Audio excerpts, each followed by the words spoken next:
रजनी को बचपन से ही पेंटिंग का बहुत शौक था। वो हमेशा से ही पेंटर बनना चाहती थी, पर उसके माँ और पिताजी ने उसको कभी भी इस चीज के लिए सपोर्ट नहीं किया और उसकी शादी नीरव से हो गई। नीरव रजनी को बहुत प्यार करता था, पर रजनी हमेशा चुपचाप ही रहती। वो इस शादी से खुश नहीं थी। वो ये शादी नहीं करना चाहती थी। उसे तो हमेशा से पेंटर जो बनना था। अपने इस सपने को वो नहीं पूरा कर पाई, इसलिए वो हमेशा उदास रहती थी। रजनी, बहुत ही बढ़िया फिल्म लगी है, कल देखने चले? नहीं जी, कल मुझे बहुत काम है, मैं नहीं जा पाऊंगी। अच्छा तो कोई बात नहीं, संडे को चलते हैं। देखिए, मुझे फिल्म देखना पसंद नहीं है। आपको जाना है तो चले जाइए।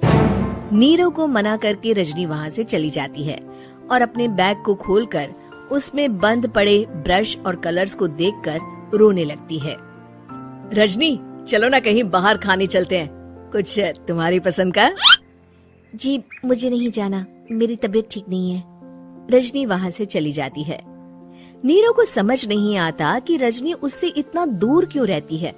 वो जब भी उसके साथ वक्त बिताना चाहता है, रजनी कोई ना कोई बहाना बना देती है। एक दिन घर पर कोई नहीं था।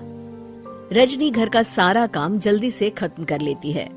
घर पर अकेले होने के कारण वो सोचती है कि वो आज पेंटिंग करेगी। वो अपने कमरे में जाकर पेंट ब्रशेस और कलर्स निकालकर जैसे ही कलर मिक्स कर रही होती है कि दरवाजे पर बेल बज जाती है। अब कौन आ गया इस वक्त? इतनी मुश्किल से तो मुझे पेंट करने का मौका मिला है। रजनी दरवाजा खोलती है तो उसकी सास अपनी सहेलियों के साथ खड़ी होती है और सब घर के अंदर आ जाते हैं। अरे बहू, सबको शरबत बनाकर पिला दे, बाहर तो बड़ी गर्मी है। उफ। जी। रजनी पेंट ना कर पाने से उदास हो जाती है। उसे गुस्सा भी आ रहा होता है कि उसने इस शादी के लिए हाँ क्यों कह दी। वो रसोई में जा रही होती है कि उसकी सास उसे रोकती है। बहू, सबके खाने का भी इंतजाम कर लेना, आज का लंच तो ये सब यहीं करेगी। हाँ। रजनी बिना कुछ कहे रसोई में चली जाती है। सबके लिए खाना बनाती है।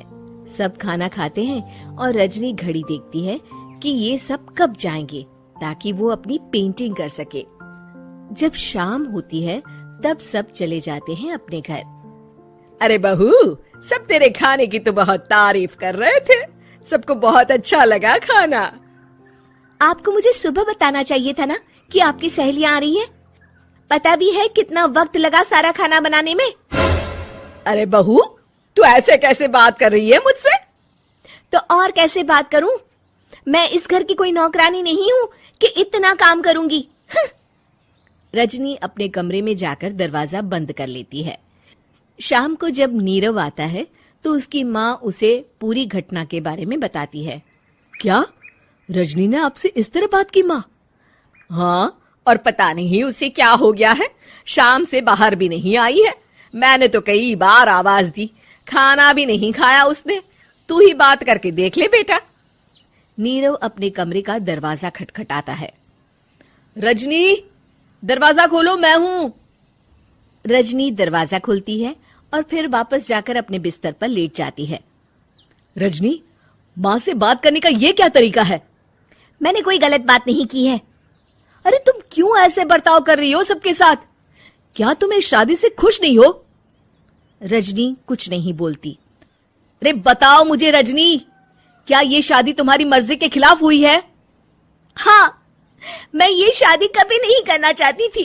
तुमसे क्या, मैं किसी से भी शादी नहीं करना चाहती थी। रजनी रोने लगती है। चुप हो जाओ रजनी, बताओ मुझे, तुम क्यों नहीं करना चाहती थी शादी? रजनी बेड के नीचे से अपने पेंटिंग्स, कलर्स, ब्रश, पेपर्स निकालती है। इतने में उसकी सास भी कमरे में आ जाती है। ये देख रहे हो, ये थे मेरे सपने।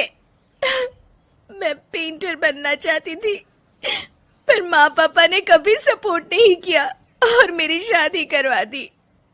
मेरे सारे सपने टूट गए। हर वक्त बस गुस्सा आता रहता है मुझे। मैं जानती हूँ कि आप लोगों की इसमें कोई गलती नहीं है, पर मैं क्या करूं, मुझे समझ में नहीं आता।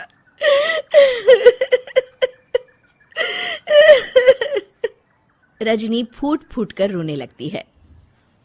मुझे माफ कर दीजिए, आप दोनों के साथ मैं बहुत बुरा बर्ताव कर रही हूँ।